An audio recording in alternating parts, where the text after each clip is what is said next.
이탈리아에 있는 피사의 사탑, 다들 아실 겁니다. 예, 그 유명한 기울어진 탑 말이죠. 맞아요. 매년 수백만 명의 관광객이 가서 그 탑을 밀어 올리는 신용하면서 사진을 찍잖아요. 아, 소셜미디어 보면 다 똑같은 포즈로 찍고 있죠. 그러니까요. 그런데 이 탑이 왜 기울어졌는지 그 시작점을 들여다보면 꽤 흥미롭거든요. 꼭대기층을 잘못 쌓아서 그런 게 아니라면서요. 전혀 아니죠. 그게 1173년에 처음 기초공사를 할 때 그 기반을 다진 흙의 성질을 아주 미세하게 잘못 파악한 거에서 출발한 겁니다. 아주 작은 계산 착오였군요. 네, 사실 처음에는 뭐 눈에 띄지도 않을 만큼 작은 오차였어요. 그런데 한 층 한 층 위로 탑을 쌓아 올릴수록 그 미세한 오류가 막 증폭이 된 거죠. 결국 수백 년이 지나서는 붕괴를 걱정해야 할 만큼 거대한 기울기를 만들어낸 거네요. 맞습니다. 그래서 기초가 무서운 거죠. 오늘 우리가 시작할 이 깊은 탐구 여정이 바로 이런 그 기초공사의 미세한 오차에 대한 이야기입니다. 물론 건축물이 아니라 텍스트에 대한 거지만요. 수천 년 동안 인류의 정신적, 철학적 기반을 형성해온 거대한 텍스트의 세계를 탐구하는 거죠. 네, 환영합니다, 여러분. 오늘 저희가 아주 깊게 파헤쳐볼 핵심 자료는 김창호 작가의 저서 에덴의 뮤토스와 로고스에서 발췌한 내용입니다. 사실 인류 역사상 가장 많이 읽히고 서구 사상의 근간이 된 텍스트를 꼽으라면 단연 성서잖아요. 그렇죠. 뭐 굳이 종교가 없는 분들이라도 이 텍스트가 인류의 법이나 도덕, 일상적인 사고방식에 미친 그 거대한 나비 효과를 부정하기는 어렵거든요. 맞아요.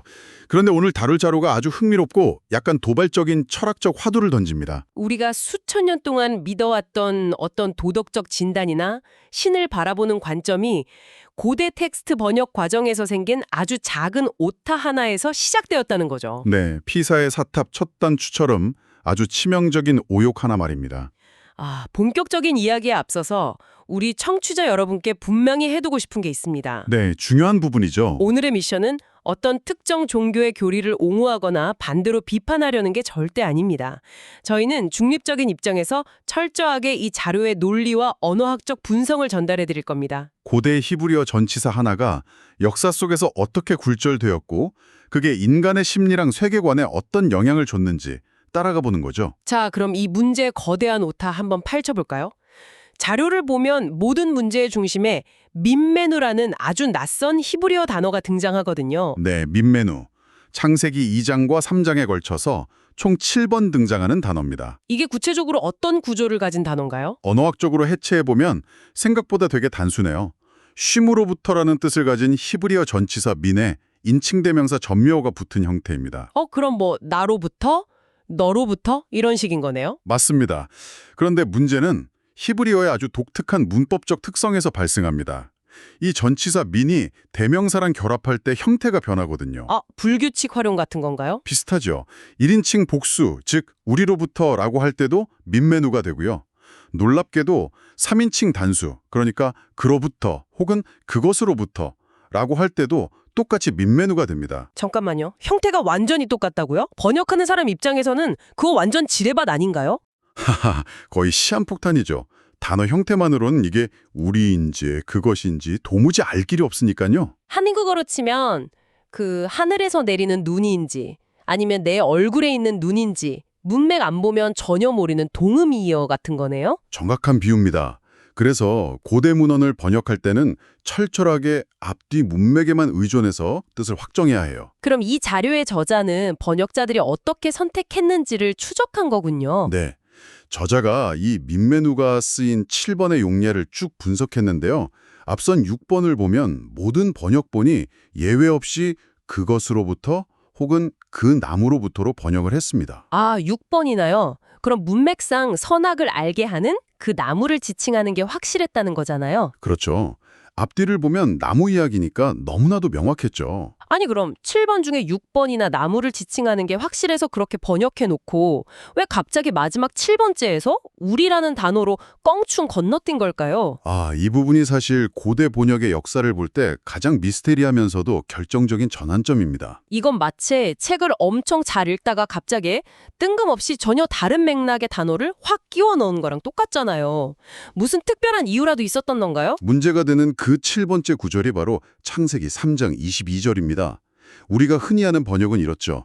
이 사람이 선악을 아는 일에 우리 중 하나같이 되었으니 아, 거기에 우리 중 하나가 들어가는군요. 원래는 나무 중 하나가 돼야 맞는 상황인 건데. 맞아요. 저자는 이 기이한 오역의 시발점으로 고대 그리스어 번역본인 70인역 성서를 지목합니다. 기원전 3세기경에 히브리어를 그리스어로 번역했던 그 학자들 말이죠. 네, 그 학자들이 문맥상 당연히 그 나무 중 하나로 번역해야 할 이 단어를 딱 마주하고 엄청나게 깊은 철학적 딜레마에 빠졌을 거라는 거죠. 철학적 딜레마요? 단순히 문법을 헷갈린 게 아니라 번역자들의 어떤 의도적인 개입이 있었다는 뜻으로 들리는데요. 맞습니다. 당시 번역자들의 헬레니즘 철학 배경을 이해해야 해요. 그들 머릿속에는 이미 창조주와 피조물, 또 인간과 식물의 위계질서가 아주 엄격하게 나뉘어 있었거든요. 아, 철저한 계급이 있었다? 네. 그런데 히브리어 텍스트를 앞선 문맥대로 번역해버리면 인간이 선악을 아는 일에 있어서 한 그루의 나무가 되어버렸다는 뜻이 나오잖아요. 고대 그리스 철학 관점에서는 감히 위대한 인간이 한낱 나무가 된다는 은유를 도저히 납득할 수 없었겠네요. 그렇죠. 게다가 그 사람들은 앞서 창세기 1장에 나오는 우리의 형상을 따라 사람을 만들자는 구절을 엄청 강하게 의식하고 있었어요. 아, 그래서 본래 텍스트의 문맥을 무시해버렸군요. 네. 자신들이 이미 가지고 있던 그 신학적 프레임에 억지로 단어를 끼워 맞춘 겁니다. 그래서 나무가 있어야 할 자리에 불쑥 우리, 즉 신이 등장해버린 거죠. 세상에. 번역자들이 자기들 상식선에서 도저히 이해가 안 되니까 원본 의도를 그냥 덮어버리고 아예 방향을 틀어버린 거네요. 치명적인 피사의 사탑 첫 단추가 여기서 꿰어진 겁니다. 그럼 이 자료를 바탕으로 봤을 때 그 7번째 미메누의 올바른 번역은 대체 어떻게 되어야 합니까? 앞선 6번의 용례랑 똑같은 논리를 적용하면 아주 직관적입니다. 선악을 아는 일에 우리 중 하나 같이 되었으니가 아니라 선악을 아는 일에 그것 중 하나 같이 되었으니가 맞죠. 그것 중 하나면 결국 선악의 나무 중 하나가 되었다는 말이네요. 네, 인간이 선악을 아는 지식의 열매를 먹었고 그 결과로 인간 스스로가 선악의 나무 중 하나가 되어버렸다는 아주 거대한 선언입니다. 와, 여기서 진짜 흥미로워지네요. 그러니까 인간이 단순히 열매 하나를 따먹고 끝난 게 아니라 존재 자체가 선악을 판별하는 나무로 아예 변해버렸다? 정확합니다. 존재론적인 변화를 말하는 거죠. 약간 제가 늘 쓰는 스마트폰이 떠오르거든요.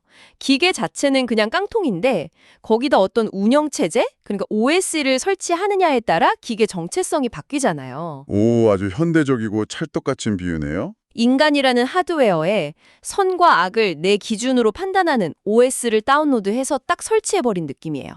그래서 이제는 그 시스템으로만 세상을 인식해야 하는 걸어다니는 선악의 나무가 되었다. 맞아요. 저자의 텍스트 분석도 정확히 그 인과관계를 짚고 있습니다. 성서 자료를 보면 종종 인간을 나무에 빗대어 표현하거든요. 아, 지식을 먹으면 지식의 나무가 되고 생명을 먹으면 생명의 나무가 된다는 그런 은유 말이죠. 네, 선악의 지식을 먹은 인간은 필연적으로 선악의 나무가 됩니다. 자신이 습득한 그 얄팍한 지식에 기대서 끊임없이 세상을 옳고 그름으로 쪼개고 재단하는 한계에 갇힌다는 거죠. 이건 단순한 불순종이나 죄의 이야기가 아니네요. 네, 인간의 의식이 어떻게 분별과 심판이라는 굴레 속으로 추락해버렸는지 보여주는 아주 정교한 메타포인 겁니다. 존재적 한계에 갇힌다? 내 머릿속에 설치된 OS가 세상의 정보인 줄 알고 남을 끝없이 판단하는 현대인들 모습이랑 너무 똑같아서 좀 소름 돋았어요. 사실 여기서부터가 진짜 시작입니다. 자료의 다음 단계로 넘어가면 이야기가 훨씬 더 거대해지거든요. 오륜한 렌즈로 신마저도 바라보기 시작했다는 내용이요. 네, 이 자료가 제시하는 가장 날카로운 통찰이 바로 그 지점입니다. 텍스트 안에서 이 거대한 프레임을 처음 설계한 존재가 누군지 따라가 보면 되게 흥미로운 사실이 나와요. 뱀인가요? 맞습니다. 창세기 3장 5절을 보면 뱀이 인간한테 열매를 주면서 이렇게 말하거든요. 너희가 그것을 먹는 날에는 눈이 밝아져서 하나님과 같이 되어 선악을 알 줄을 하나님이 아심이니라. 잠깐만요. 이 화법을 자세히 보니까 뱀이 유혹하기도 전에 이미 하나님을 선악을 아는 신으로 규정해버리고 있네요. 정확히 보셨습니다. 뱀은 신을 철저하게 선과 악을 기준으로 세상을 심판하는 신으로 프레이밍해버린 거예요. 와, 그러니까 뱀이 먼저 미끼를 던진 거군요. 신은 선과 악을 따지는 엄청 깐깐한 심판관이야. 너도 이거 먹으면 그 신처럼 선악의 심판관이 될 수 있어 하고요. 네, 그 논리가 바로 자료에서 말하는 뱀의 신학입니다. 신을 선과 악이라는 아주 좁은 이분법적 잣대 안에 가둬버린 첫 번째 기회지였던 거죠. 세상에. 그런데 이걸 더 큰 관점에서 아까 그 번역우리랑 연결해 볼까요? 번역자들이 나무를 우리, 즉 신으로 바꿔버렸잖아요. 아, 설마? 네. 그 번역 하나 때문에 창조주 스스로가 인간이 선악을 아는 일에 우리같이 되었다고 동의해버리는 꼴이 된 겁니다. 진짜 기가 막히는 나비 효과네요. 번역자들의 그 오타 하나 때문에 뱀이 짜놓은 프라임에 신이 갇혀버린 거잖아요. 맞습니다. 그럼 수많은 사람들이 심지어 성서를 열심히 읽는 사람들조차도 무의식적으로 뱀이 만들어 놓은 신관을 믿어왔다는 거 아닙니까? 선과 악으로만 세상을 심판하는 신, 이런 개념은 뱀이 만들어낸 프레임에 불과하다는 거죠. 우리가 흔히 종교를 떠올리면 정의로운 심판관, 상 주고 벌 주는 신의 이미지가 제일 먼저 떠오르는데 그게 사실은 뱀의 아이디어였다니 충격적이네요. 인류는 긴 세월 동안 뱀이 세운 선악의 잣대를 신의 진짜 본성이라고 착각해온 겁니다. 그런데 이 치명적인 오해가 그냥 텍스트 안에만 머문 게 아니라 현실 세계에 엄청난 파장을 일으켰다면서요? 그렇죠. 생각해보세요. 신이 선악을 심판하는 분이라면 그 신을 믿는 인간들 역시 어떻게 행동하겠습니까? 아, 자기들이 신의 대리자라고 생각하면서 타인을 심판하려고 들겠네요. 바로 그겁니다. 거기서 모든 종교적 폭력과 억압이 시작되었다고 저자는 설명합니다. 이 뱀의 신관이 인류 사회에 뿌리를 내리면서 아주 끔찍한 교조주의를 만들어낸 거죠. 교조주의요? 그 대곡을 읽으면서 저도 청취자분들 입장에서 약간 반론이 떠오긴 했어요. 어떤 의문이셨죠? 만약 선과 악을 구별하는 것 자체가 뱀의 속임수라면 그럼 우리는 대체 어떻게 살아야 하나 싶었거든요. 당장 사회가 유지되려면 최소한의 선악 기준이나 법은 필요한 거잖아요. 무법천지로 살 수는 없으니까요. 이건 정말 중요한 질문을 던지게 하네요. 이 자료가 비판하는 지점은 사회 질서를 유지하기 위한 그런 합리적인 규범 자체가 아닙니다. 그럼 진짜 문제는 뭔가요? 인간이 자기의 그 좁은 지식을 가지고 내가 완벽한 진리를 소유했다고 착각하는 융통성 없는 교조주의가 문제라는 거죠. 아, 내 기준만 절대 선이고 나랑 다른 건 무조건 악이라고 정죄하는 그 태도요? 맞습니다. 자료는 이 행태를 역사 속 아주 극적인 장면이랑 연결해서 보여주는데요. 예수가 당대 최고의 종교 지도자들이었던 바리새인들을 향해서 독사의 자식들아 라고 소리친 일화가 있습니다. 네, 워낙 유명한 장면이죠. 엄청 화가 나서 욕하신 거 아닌가요? 보통은 단순한 욕설로 알지만 사실 이건 아주 정확한 신학적 비판이었습니다. 저자는 이 상황을 아주 서늘한 한 문장으로 요약합니다. 교리는 뱀의 이빨이다. 와, 교리는 뱀의 이빨이다. 표현이 진짜 강렬하네요. 당시 종교 지도자들은 자기들만의 율법, 그 교리가 완벽한 선이라고 믿고 독점하고 있었어요. 하나님은 선악을 칼같이 심판한다는 뱀의 신관에 깊이 빠져 있었죠. 자기들 교리에 맞으면 선, 조금이라도 벗어나면 이단이고 악으로 규정해서 처벌했던 거군요. 네. 기독교 역사에서 예수를 안 믿는다고 수많은 사람을 마녀 사냥하고 지옥에 간다고 저주했던 행태들도 결국 본질적으로는 이 뱀의 신관에서 비롯된 거라는 뼈아픈 분석입니다. 독사의 자식이라는 게 그냥 욕이 아니라 뱀의 프레임에 갇혀서 교리라는 이빨로 남을 물어뜯는 그 맹목적인 교조주의를 꼬집은 거였네요. 정확합니다. 그 설명을 듣고 나면 십계명의 구절도 의미가 완전히 달라집니다. 십계명이요? 어떤 구절이죠?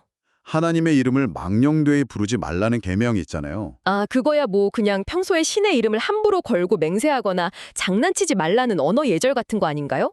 저자의 해석은 훨씬 더 깊이 들어갑니다. 신의 이름을 헛되이 부른다는 건 단어 선택의 문제가 아니라는 거죠. 그럼 뭐죠?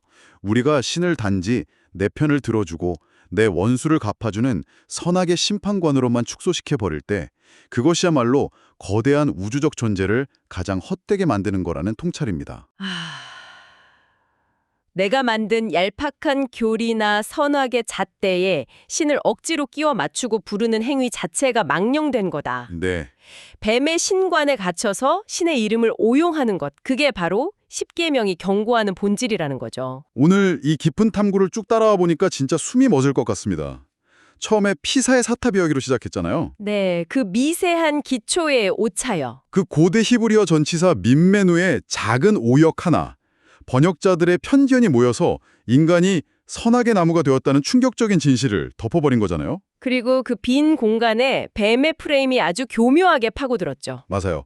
그래서 인류는 수천 년 동안 자신이 만든 교조주의라는 이빨로 서로를 끝없이 물어뜯으면 살아왔던 거고요. 심지어 신마저도 그 좁은 법정의 판사도 전락시켜버리면서 말이죠. 이 자료는 고대 텍스트 하나를 파헤친 걸 넘어서 현대사회를 살아가는 우리 자신을 비추는 아주 강력한 거울입니다. 우리가 어떻게 서로를 함부로 심판하고 있는지를 적나라하게 보여주니까요. 자, 이제 텍스트의 세계에서 빠져나와서 지금 방송을 듣고 계신 청취자 여러분의 일상으로 돌아와 볼 시간입니다. 네, 우리 현실의 이야기죠. 여러분, 오늘 하루 머릿속을 스쳐 지나간 수많은 판단의 순간들을 한번 떠올려 보세요. 아, 저 사람은 틀렸어. 이 방식이 무조건 옳아라며 확고하게 선을 그었던 기준들 있잖아요. 누구나 하루에도 수십 번씩 그런 잣대를 들이대죠. 과연 그 잣대들이 더 나은 세상을 위한 진실한 고민이었을까요?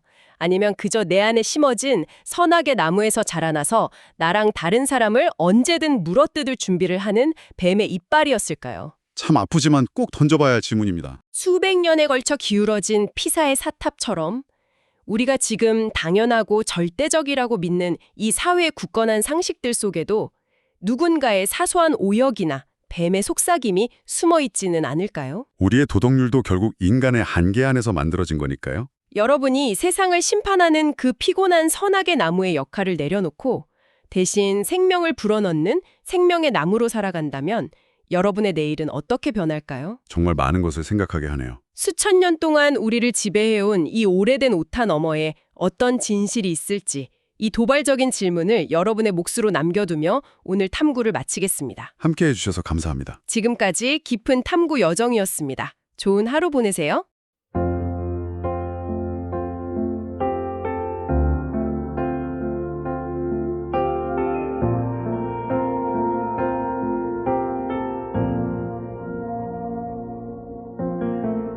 히브리어다 넌 맘에는 오류가 성서의 속의 그림자들이 뭐 창세기 속 그 구절 잘못 쓰기니 하나님을 오해하게 되었네.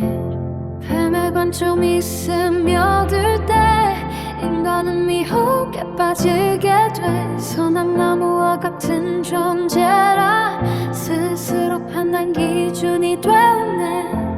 문맥을 따라 바르게 읽어야 진실